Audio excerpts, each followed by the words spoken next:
Tengeze.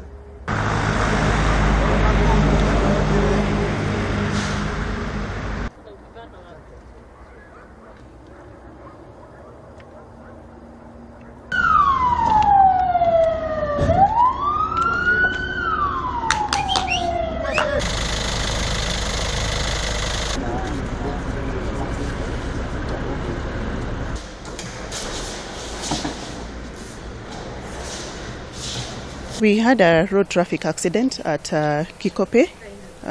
We received 9 patients. Unfortunately, one was dead on arrival. So we received 8 patients into the ward. One lost his life while receiving treatment. We managed to stabilize the rest and referred them to PGH Nakuru for further treatment.